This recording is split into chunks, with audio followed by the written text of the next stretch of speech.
Welcome back. Today I am interviewing a Australian author called Lauren Firminger. I hope that's how you pronounce her last name. I think it is, but I am so excited for this. She is a author of numerous genres. She focuses on mostly MC, which is motorcycle, which is super awesome. I personally don't read this genre, but I'm really intrigued to, so I'll see what she has to say and which series I should start off with first. She's based in Sydney. She has recently, as of last year, got onto the bestseller Amazon charts for her MC Anthology, which was conducted by Kay Marie, who's awesome. I was also in an anthology with her in the recent vampire one. So we've worked a little bit together, and this is actually the first time we've sort of met each other. And I'm really nervous and excited at the same time. So let's get into it. Make sure you have your coffee or your tea, and let's get on with the interview.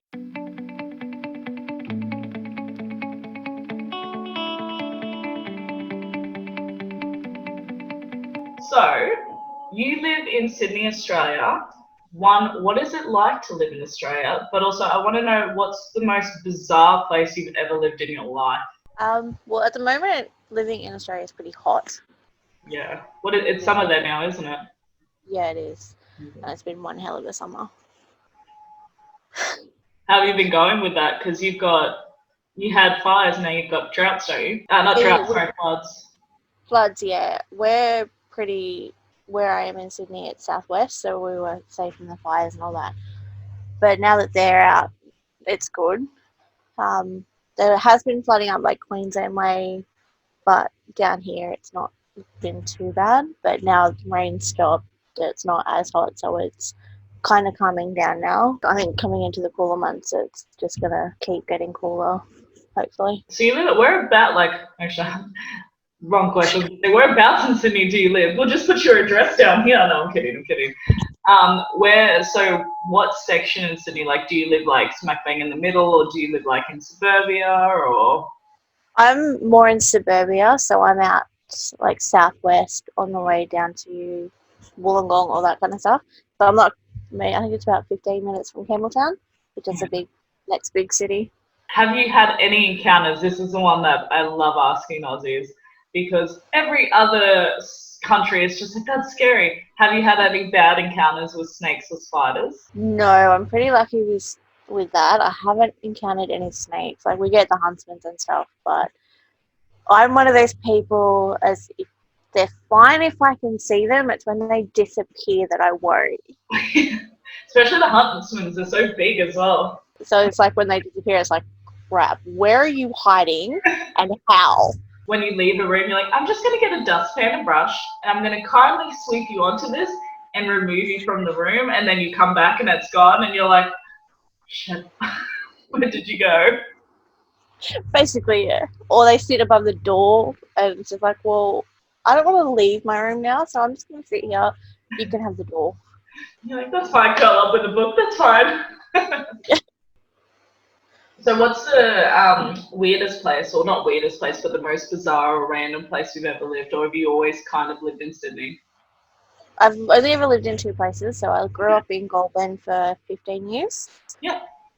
Home is Big Merino, so Amazing. pretty weird down. Not pretty weird, but pretty country down there.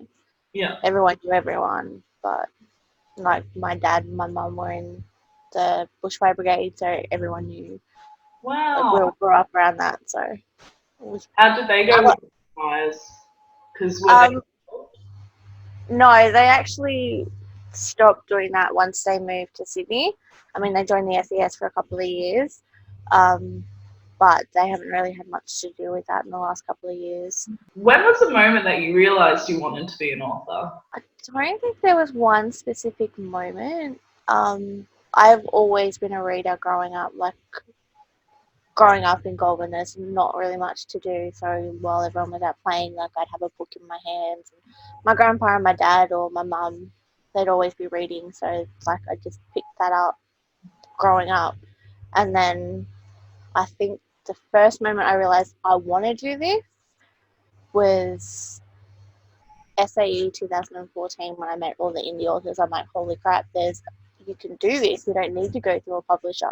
Like, it opened my eyes to this whole different platform of being able to do it. And because once Twilight came out, everyone started writing fan fictions and stuff like that, and I jumped onto that bandwagon for a bit. So I had been writing, so it's just like, okay. And then I went away for a weekend to a music festival. That's cool. I go to it every year, and that's when my first story kind of started. Like, my first story starts at a country music festival, and that's where the idea was born. So I'm just like, oh, okay. So I wrote it down and had friends read it, and they're like, no, you need to do this. So once I went to SAE and made some friends with actual authors, it's just like, oh, okay, this is how I do it. I think that's the most encouraging part of it too, is sort of networking with other authors, because I was very similar in the sense, when I published my first book and I was like, that's weird. I thought I would have sold millions of copies by now. Like, I thought I'd be the new J.K. Rowling or Stephanie Meyer. And then I realized that I had to actually network with authors. And then when I started doing that, when I went to my first signing event, because I'd never been to one, and then the first one I went to, I was actually signing at, and I knew nobody, and I was so nervous because I was only 19, 20. But then I started meeting and making friends. I was like, this is great. And then everyone was like, yeah, you're doing this and this and this wrong. This is how you do it. And so I think being a part of the author community is so important in making those friends, because it really guide you and teaching you how to do it. And it changes every day. There's something new to learn. So having those friends, it's a support group basically. It's just like, all right, well, let's all do this. Yeah. And let's all support it. Sometimes it can be supportive, sometimes it can be bad, but I like to focus on the positives. Well, and also when you meet those bad authors, you're like, no, thank you. I don't want you in my friend group. Yeah, you're not for me. Go and find some other people. Obviously, you were reading and stuff a lot as a kid. Who were your idols? Who were the authors that influenced you? Growing up, it would have been Babysitter's Club, Goosebumps, that kind of thing. And then once I hit high school, it was Harry Potter, Twilight, Vampire Academy, that kind of thing. Yeah. And then the older I got and the more exposed to it I got, that's when the Liliana Andersons and the Carmen Jenners and Lauren McKellars, and then Mandy Beck from the US. That's when it's just like, okay, well, I was never big on those 50 Shades, but I was big on Sylvia Day. Yep. So she inspired me a lot. And then, it was basically what got, my love of books. I stopped reading for a bit there, and then my love of books was reignited by Harry Potter and all of that. So it's interesting that you kind of went straight into MC opposed to paranormal. Yes. So actually my first series was music. Yeah. Because country music and all that, that's my background. I grew up with all that. But then I jumped onto the MC train. I'm like, I really want to write an MC, which I blame Sons of Anarchy for. Yeah. Yeah. I'm like, no, I really want to do this. But yeah, now I'm slowly drifting into the more paranormal side of it. I've just started co-writing with one of my best friends, and it's a paranormal shifter series, and we're 3 books into that. How are you finding that? It's good because we used to write Twilight all the time, so we know how each other works. Yeah. Know what each other we can throw things at each other, and she's not shocked by it because she knows my style, she reads my stuff, and she's just okay with all the hidden surprises that I give her. She'll wake up, because she's in the US, she'll wake up and see what I've written, she's like, okay, we're going down that path, all right. Adjust to suit. So is your friend, is the co-author, is she already published, or will this be her first work? No, so she's already published. Yeah. We both have our own solo works and then work together. Am I allowed to ask who, or is it a secret for now? No, you can ask who. We've both put it in our reader groups, and I think I've put it on Facebook. But yeah, her name's Barb Schuler. We've been, yeah, as I said, we've been friends for 10 years, and we were doing the whole Twilight and all of that. So yeah. So how do you? I love this. How do you write it? So how do you write a chapter and then she's writing a chapter, or how are you guys mending Yeah, it? so we have 6 books planned. Yeah. Well, we've actually got more than that, but we're doing 6 books in this series for now. We've both got a character that we write, and so whoever wants to start it can start it. Like if they've got, okay, let's start it this way, like, okay, we'll do it that way. And then we'll just write chapter by chapter.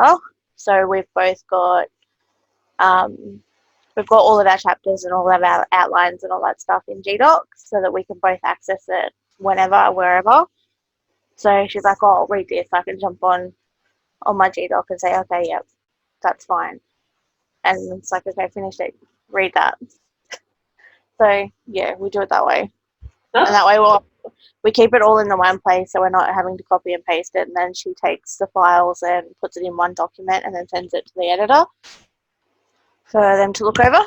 Do you have a sort of rough estimate as to when you hope to publish it by? I think we're hoping mid to the end of the year. We want to get a few of them done, if not all of them done, before we start. We've just got the cover photos for it, so we're going to do the covers for that, and then we've got to sit down together this weekend and do the evil blurbs for it. But we're starting the editing process now, so hopefully we can start working on getting them out. Why do you want to have a couple set out before you publish the first one? Is it like a marketing thing that you sort of want to go boom, boom, boom, or just more peace of mind that you've already got a couple ready to go, or is there any reason? Because we're both still working on our own stuff as well as these, we want to kind of have a few there just so that we've got room to navigate. So if we do like publish one and then a couple of months do another one, we've still got a couple of months and we've got one ready to go, so we don't have to rush to get that other one done because we're both working on our own deadlines. And I've got signings here, there and everywhere this year. Yeah, all this year, don't you? Well, yeah, sorry. And they're all just like 1 month after the other. So yeah, we kind of want to just have a few ready to go so that we can just say, yep, 1, 2, 3, and then that gives us more time to work on the last 3. But they also kind of flow into each other, so it's a continuation. Like it's not a cliffhanger, so you know what happens, but they all continue. Like it's one continuous story, so the characters all intertwine together, but it's different leads of each book, but it's all one basic. I like styles like that. I really like. Have you ever read Nalini Singe? No, I haven't. She's on my TBR. Yeah, I love her side channeling. It's very obviously it's paranormal romance, but very similar to the same thing. Like you have, the same story, and it all concludes like together. But each story is different characters, but it's still got them all involved. It's like really well done. So I really like series like that because you still love characters that are mentioned in it. It's not completely new every time. Yeah. I mean, there's a few new characters in each book, but they appear when they need to appear. Yeah. So they don't need to start out in the first one, but 3 books later, oh wait, they're there. But the main basic ones are all there. What would you say the pros and cons of being a self-published author are? I think for me, the biggest pro is I can work at my own pace. You have to have it done by this time. It has to be this many words. Like it's pretty relaxed as far as that goes. I don't have, and the other thing is I'm a big control freak. I want to say on my editor, my cover, everything like that. I don't like, oh no, we're doing it this way. Whereas the publishing side of it, it's like, we're doing this cover, this is your editor, you have to have it done by this date. Like, I find that deadlines and stuff like that tend to give me writer's block. Yeah. So the more I'm stressing over it, the more empty my head is. Yeah. So I like to work at my own pace and set them out as I want to set them out. A con would probably be that I don't have somebody to do my marketing and stuff for me. Like I have to worry about that as well as writing and everything like that. So once I finish it, I have to go and do all that rather than, okay, I'm just going to jump to the next one. And the marketing itself is a full-time job. Like it's so. Yeah. I think I didn't realize when I first went into the industry how much had to go into it, and that's the first thing that I tell when writers are coming to me and they're saying they want to publish their first book, and then they ask for tips and stuff, and I always say to them, I'm like, it's not easy. If you want to be successful in this, you need to market as well. And they're like, oh yeah, I'm like, either market yourself or hire somebody. I'm like, but you will not get very far, unfortunately, unless you're really like shouting it out there. And I think that's nobody ever realizes how much work it's going to be until they're already in it. That's what I found anyway. Yeah, and not only that is to do marketing and have it be effective, sometimes it can be quite costly. Yeah. So you've got to, because I'm quite lucky because I have a full-time job as well as this, but also to do it as their full-time job, they're a lot more out, like forward with their marketing, whereas I'm a little bit more relaxed and it's probably not the way to be. Different approach. Yeah. What do you do full time? I work in a warehouse, so I do transport for it. So all the containers are coming in. I do all the bookings for that and make sure the trailers go out with orders and stuff like that. I used to work in logistics. I used to do transport management in Queensland. Oh, really? Yeah, I used to do. So I worked for I'm not going to say the company's name, but I used to transport for fruit beverages. So like your V energy drinks, Maximus, Up and Goes, all of that stuff. Yeah, I used to live that Queensland wide. Oh, wow.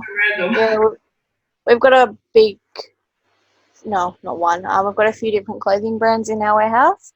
So we also handle the online orders for those. They get processed in our warehouse and we dispatch them through a variety of different couriers. How do you find it? Because it's not an easy job, logistics. How do you find managing, having that as a full-time job and writing as well? Do you have any, I don't know, like what do you do to manage it so you don't burn out? Basically, while I'm at work, I'm at work. Once I leave work, I'm pretty lucky because I work afternoons.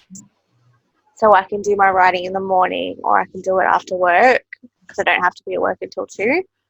And then because I've always been a night owl, I can focus more once I get home from work and I can switch off from work, and this is the way that I switch off. I can bury myself in writing or whatever I feel like doing. And then weekends I tend to smash out my words. Yeah, amazing. So you've now done a couple of book signings and you've got 4 coming up, which I would like to know which ones so we can do a shout out as to where you would be. But what is your favourite part about book signings and events? I think my favourite part would be meeting all the readers and seeing how my books have affected them. I think the most rewarding one for me so far, I did riveting reads in Queensland a few years ago, and I had a reader come up. Both had that one, weren't we? Yes, we were. So I had a reader come up to me and I put out a book, one of my books, it was 3 words, and that's my book that everyone has a strong reaction to. Everyone's either cried or whatever. That's my ugly cry book. A reader came up to me and said, I read this. Oh my God, what were you going through? I'm like, what do you mean? She's like, you had to be going through something because your words are so powerful. She goes, I just felt it. And hearing that, it's just, I'm like, oh my God, that blew my mind. She like to know that my words have affected somebody like that. It's just like, wow, I'm actually doing this. So just meeting all the readers and meeting other authors as well. Like everyone has every different signing has a new author that you may never have heard of, but you may soon come to love. Yeah, I love that. And what are the 4 events you're signing at this year? So it's Perfectly Published Perth, hosted by Joe Mantell, who is another author, and his assistant Maria.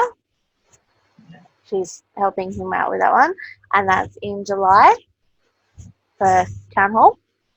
And then you have Books Insight Melbourne, which is August 1st. And then we have Newcastle Book Boyfriend in September. And then I have Sydney Author Event in October. You got packed this year. Yes. I was considering adding another one there, but I'm like, no, my boss has been pretty good with my time off. I think I won't push my luck. All for good things though, and it's good that you have a boss that supports what you're doing as well. That's amazing. Yeah, no, he thinks it's pretty cool, so he's just like, no, go do it. I'm like, good you think that, because when I take a month off to go to the UK next year, remember you said that. You'll still be fine with it. Well, by then you'll be a full-time author. You'll be like, I quit, bye. Bye. Yeah, basically. Okay. So what's your advice for budding authors? So somebody who's just about to release their first book, or they're thinking about writing their first book. What's your advice? So mine would be, my big thing was finding the right editor for you. Yes, there are so many editors out there, but not everyone is suited to you. You need to find the one that works for you. Build your team, write your words. Basically, my first one would be just to write it all out. You can figure out everything else later. Just get the words down. Don't be afraid to tackle the hard stuff, because it's the hard stuff that'll really grip the readers and make them want to read more. I think that was what my biggest struggle initially was, like, okay, I don't want to cross too many lines, I don't want to go too far. It's like, no, get rid of all that. Just write what you want to write what you would want to read, and then everybody else will come to that. Then find your editor, find your team, read over it and over it and over it. I mean, it's never going to be 100% perfect. No one's is. Got traditionally published authors who still make spelling mistakes and aren't picked up. It's never going to be perfect, but just read it, get it edited. Even if you do second edits, I find them very effective as well. Cover designers, again, find the one that suits you best. There are many out there, but just find your style. Do what pleases you, and I think you're most successful that way. Because if you're trying to fit into a box, you're not going to fit into that box because it's not your box. Yeah. Find your own way of doing it. So be authentic. Yeah. And then, as we said, market like crazy. And just watch my videos and I'll show you how. No, I'm kidding. I'm kidding. What was your favourite book to write and why? It would have to be the series that I'm working on now. From the ones I've published, it would be 3 words, because it was very therapeutic for me. Basically, the concept around 3 words was there were 3 words for every major milestone in your life, the I love yous, breakups, that kind of thing. But the ones that rocked my heroine's world was I'm being deployed, but at the same time she had her own 3 words that she was hiding from him. Yeah. But it was also that there were 3 words that, because my dad passed away a couple of years ago, there were 3 words that I never told him enough, which were I love you. So this was my way of getting that out there and making myself feel better. And then, like, a lot of emotions, that's where all my emotions came from, because I wrote that. I finished my first series, and then I wrote that one, like, I got everything out, like everything that I've been bottling up. I was also going through a relationship breakup as well. Everything just went into that book, and that's the one, as I said, that hits many readers hard. And that's why, because so much of me went into that book, and I'm like, this is my most authentic book. I mean, I can write about MC, I can write about paranormal, but this is me. I love that. That's beautiful. Like, I love that concept. Yeah, it helped a lot. Like, I was very it was my cleansing. I'm okay now. When I say I'm okay, I can mean it and not have to hide any of my feelings because they're all out there. This is how I feel. This is me. And that's very brave to, like, you know, it's hard enough as an author, like publishing work, but to bottle up a piece, so much of yourself, not even just a piece, a lot of yourself, and then publishing that's really brave to do. It is a big part of why I actually made the decision to publish. I sat on it for a little while, and then after my dad passed away, I'm just like, nah, life's too short. You've got to do it. It's amazing. And then, yeah, I just found the right people and jumped into it. That's amazing. So that's what shaped you basically to Yeah. write. Wow. Yeah. And like he was a big inspiration. Like, as I said, my grandfather, my grandmother, like everyone I knew, older generation, they were always reading. Like my nan would have the Harlequin romance books in her house. So I would always be exposed to books. So I wanted to, this was to honour them basically as well. Because they're like, it was a case of I wouldn't be doing this if it wasn't for you. Like I would be like playing games or something like that, which is not bad, but it was me. Yeah, I love that. Well, congratulations, and that's I don't really have words for it because I'm just like, that's really inspiring and beautiful. So it's like, it's really nice to hear a story. Like, obviously it's upsetting with your father passing, but from that you created something really beautiful in honor of that as well. It's really Yeah. awesome. So that's in the front of 3 words. The dedication is to him and my mum, because my mum has been probably the most supportive. Amazing. What did your mum think of it? She has a hard time getting past the dedication. Yeah. Because of that, but no, my first series was her favorite. She keeps on about wanting more in that series, and I'm like, yeah, it'll come eventually. You can't rush these things, but no, she was very supportive about it. Then what's been your proudest moment as an author?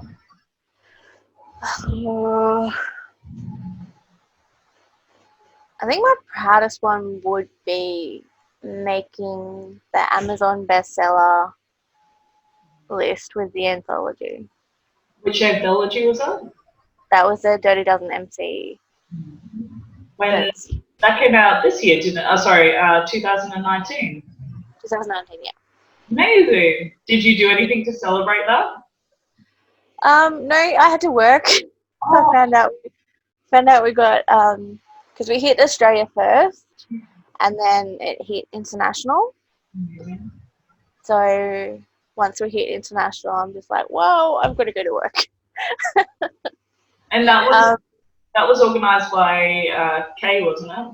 Hey Maria. So we did the vampire edition. Yeah, so she did an MC edition. She's just done damsels, I think.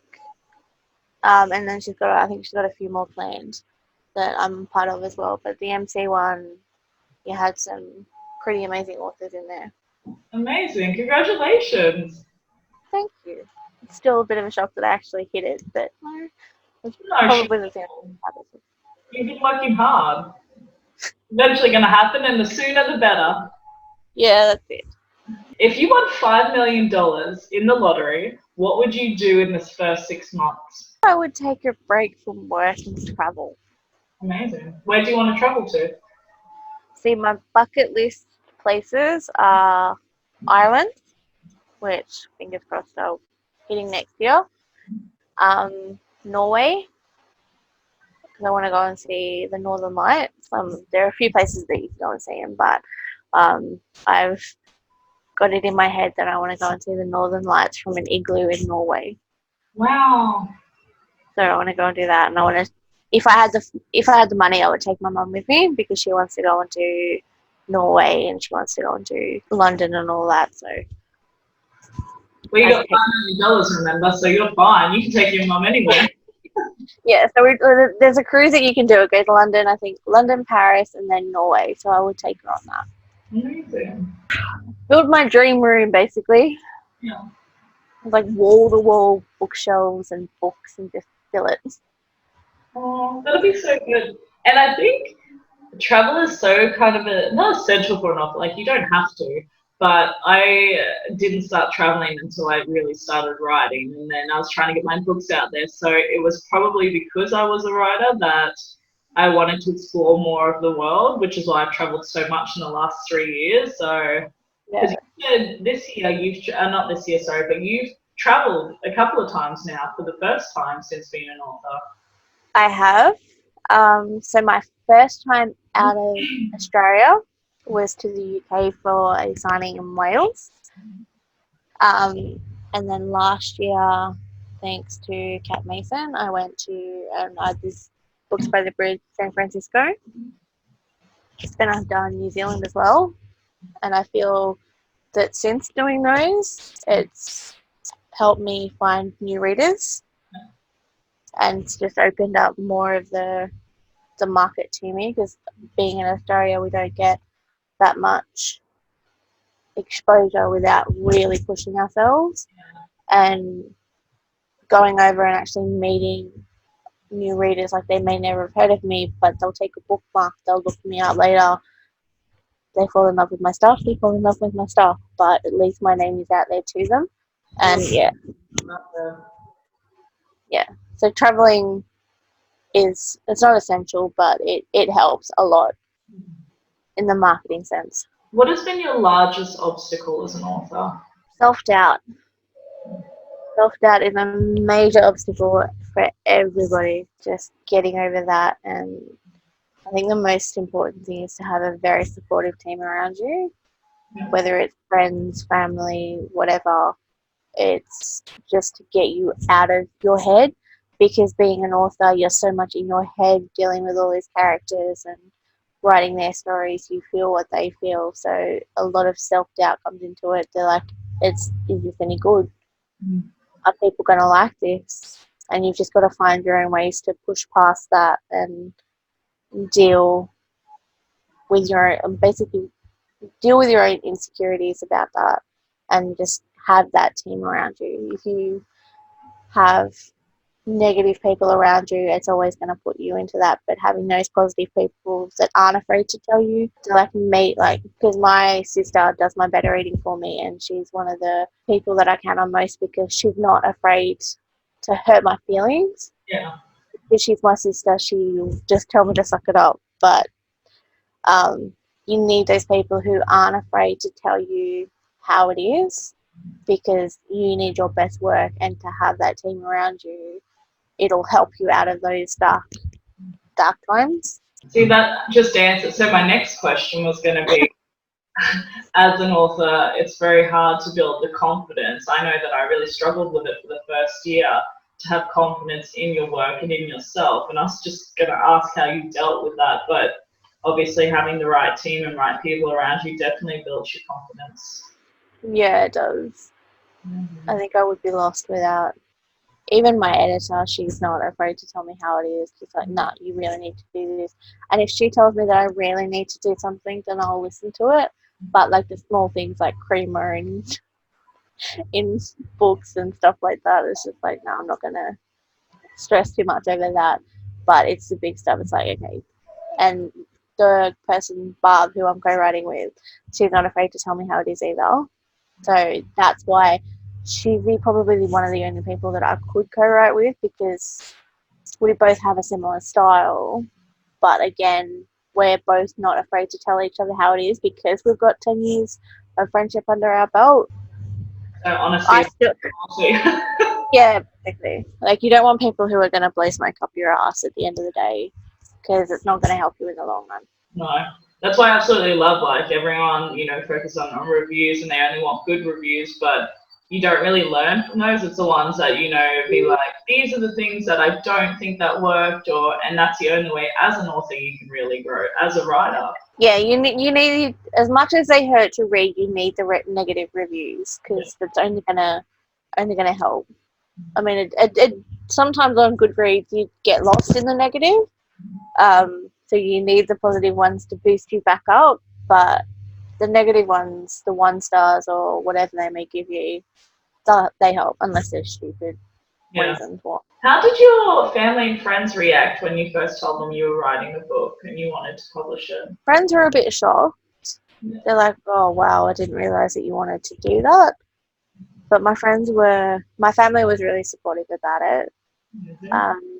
My sister, again, we went to our first book signing together, so we would always read together. And because we actually won the tickets the day before SAE, so we went to a signing and had no idea what we were walking into, and that just it opened our eyes. And I'm just like, okay, well, I can do this, and everyone's been really supportive. But yeah, there was a bit of surprise in there initially that I actually wanted to do it, because everyone just assumed that it was the traditional publishers.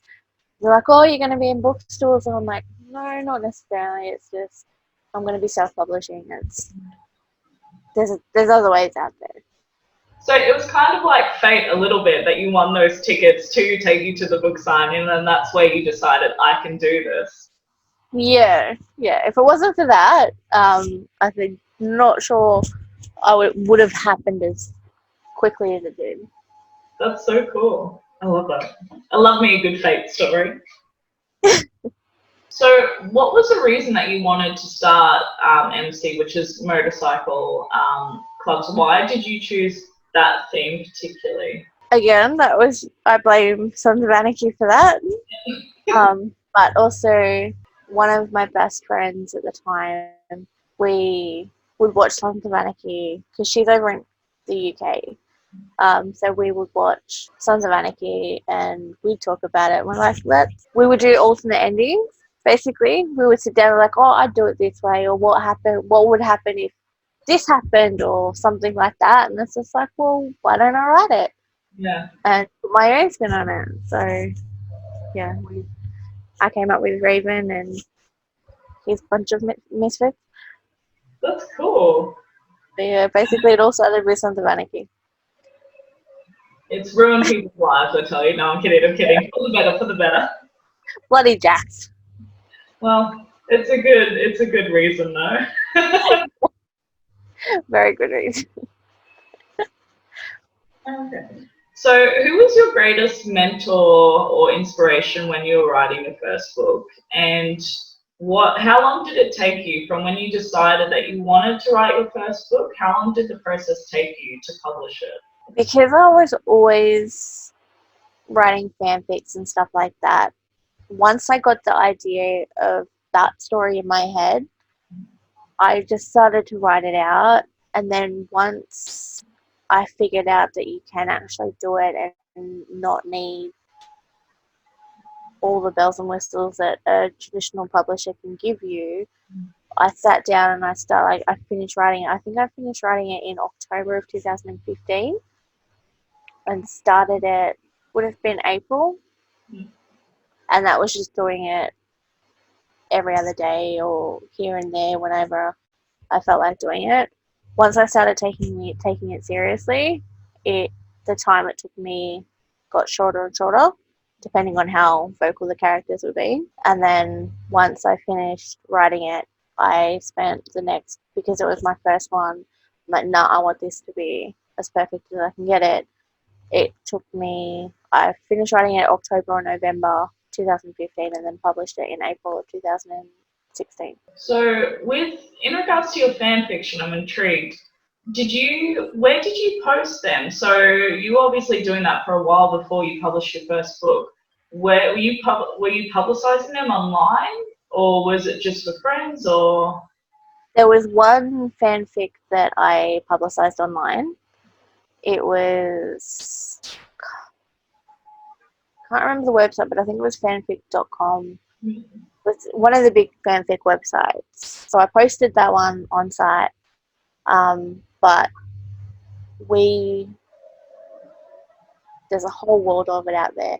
But there was Twitter role-playing, basically. So people would create accounts and be different characters, and Cool.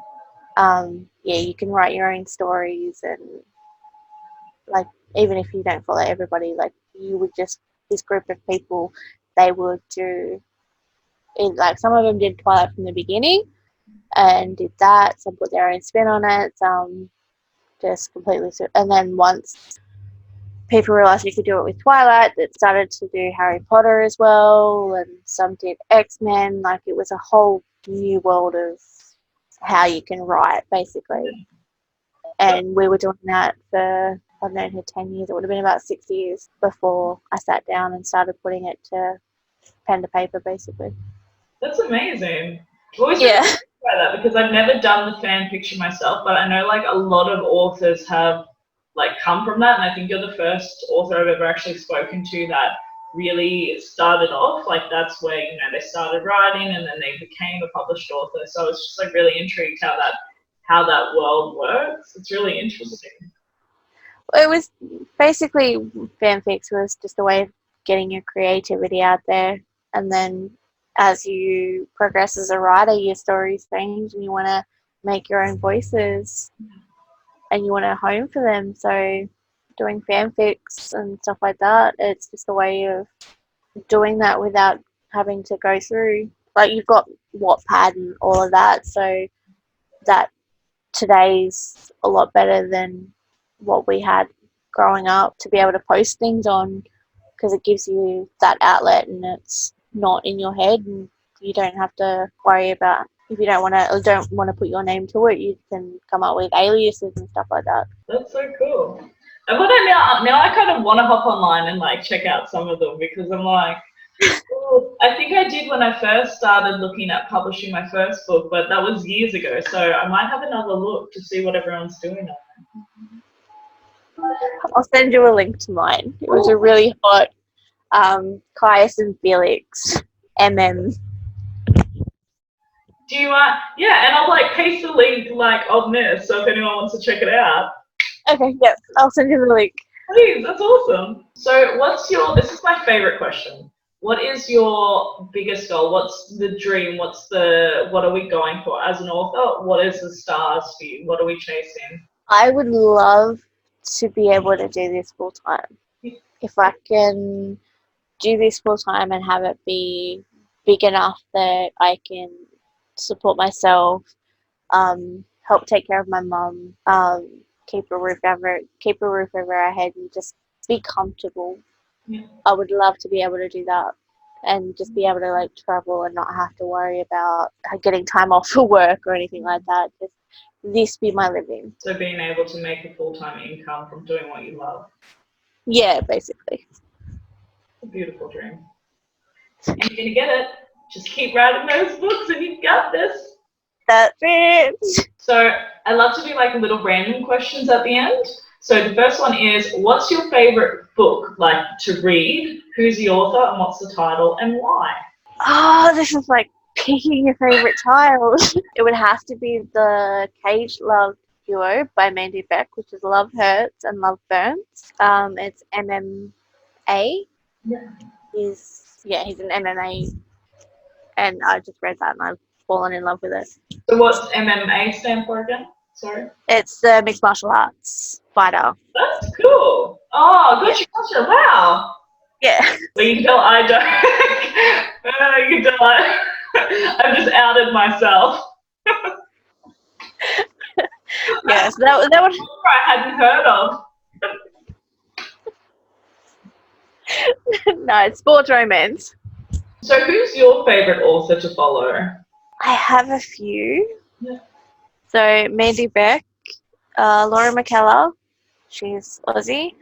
BJ Harvey, massive BJ Harvey fan. You have a look at my shelf. I have every book of hers and every cover she's ever brought out in a few different languages. Wow. Yeah, I'm a bit obsessed when it comes to BJ. Yeah. Harvey. Just add that. Christina Lauren's another one. So many. Carmen Jenner, CJ Duggan, Adriana Locke, hard to pick just one. Yeah, I was gonna say. It's alright, we can expand the list, it's fine. What's your favourite food? I have to say sushi. Yeah, it's a good call. What's your favourite sushi roll? Don't know the one I order the most is the crispy chicken or the tuna. I can eat the salmons and the California rolls and stuff like that, but I go the more safer tuna and chicken. Do you go for the spicy tuna or normal tuna? Normal tuna. Safe, play it safe, that's good. Yeah. What's your favourite colour? See, it's black, but black's not technically a colour, so I'd have to say pink. I think it is. People argue that the shade's not a colour. I love black, so it's fine. It can be what you want it to be. Black. That'll be the new title of your next book, Black is a Colour. Yeah. What's your favourite animal? Out of everything, I would have to say a turtle. A turtle? Why? Yeah. I don't know. They're different. I think it was basically Finding Nemo and the sea turtles in that. I thought that was so cool. Do you own a turtle? No. You I wish I did. To get one. Yeah. My aunt used to own one. They are pretty cool. They get big. They do. I've seen the tiny baby ones. They're so cute. But they don't stay tiny. She had like a massive rock-looking thing. I'll get a pond out the back or something and just get a turtle for it. Call him Snapper. What's the most inspirational place you've ever travelled to? I think the UK. Yeah. Whereabouts? Was Wales. Wales. We went, and while I was over there, I did some sightseeing. We went to a few of the castle ruins and stuff like that, and that was pretty cool.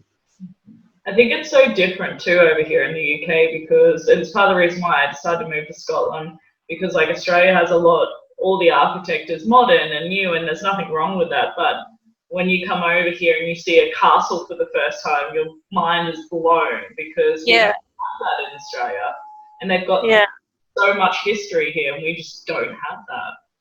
Yeah, to actually go over there and actually stand inside the castle, it's just like, wow. Yeah. So basically, that's the end of the interview. So thank you. Well, not even an interview, our chat, our coffee chat. So thank you for joining me. Do you have any questions, or do you have anything you would like to add? I do want to ask, how did you find the move to Scotland from Australia? Amazing. So it was a bit hard. I've been here for a bit over a year. It was a bit challenging in the sense that I kind of literally just sold up everything at home and then came over here with nothing but a dream. Do it, guys. But it was the first couple of months took me a while to settle in because I was living in the hostel for the first month. Took me about 2 weeks to get a job in hospitality, but then getting an apartment and just starting from scratch again. It's kind of like starting in a different town, but then I think the longer that I've been here, the reality hit that I was in a different country, because even shopping, all the brands are different on the shelves, and then just the way culturally there's a couple of different mindsets and such over here, so I wasn't expecting that, especially when it comes to like employment, and the work industry over here is very different to Australia. So I think it was more the people and the culture that I found to be different than the weather. So obviously I went from very, very hot to very, very cold. I adapted quickly to that. It was just more everything else that had to catch up that I wasn't expecting. So, but it's the best thing I've ever done, so I definitely encourage it. If you want to come live with me, you can. Just I'll pack up and I'll be there. It's the dream. Just do it. I love it. So, yeah. How do you find the accent? Yeah, hard. So it depends, because I'm in Edinburgh. It's such a multicultural city, so there's more a bit of everything. So there's a lot of European and that this year as well. So you don't get a lot of thick traditional Scottish accents until you start going further into the Highlands and stuff. But when I do have somebody who has a very thick Scottish accent, I struggle immensely because it's so thick. And even though I've lived here for over a year, I'm still like, what? I don't know what you just said to me. So I'll just nod and laugh and look like an idiot because I don't know what they're saying. Well, I've always wondered about that because as I said, I want to go to Ireland, so I thought maybe was it different to there or the same. It'll be a little bit different, but I think that's what makes it so beautiful. I've been to Ireland and it's stunning. And again, their accent's very, very difficult as well. So yeah. Attractive, but difficult. I think that would have to be my favourite accent is the Irish one. Well, you're going to love it in Ireland then. You're just going to be on a dream. I may not come back. Probably, well, honestly, though, it's so beautiful over here, and Ireland is just as green and beautiful, so I think you probably won't go back to Australia after you go there. Or I'll come back, just pack up my stuff and then go again. Be like, bye! That's all you need, though. So do you have any upcoming, so obviously we're talking about the release that you're hoping for the end of the year. Is there anything else that you have that you want your readers to know about, or...? So I have one that I'm writing now, which is a paranormal MC. So it's the two worlds mixed together. My character is the vice pres of the West Texas chapter. So I'm writing his story at the moment. He's a Leopard shifter. So that anthology, that's going into an anthology that's coming out in April. Amazing. What is the anthology's name? It's the Dark Leopard MC anthology. Is that from Kay Marie as well? No, that's a different one. So that one was organised by Liberty Parker. Okay. Initially, it was because the idea came to her. We went through another copyright saga. Someone was trying to copyright Dark and someone was trying to copyright Leopard. And she got the idea and she wanted to turn around and show that it's not okay to think you can, like, words like that.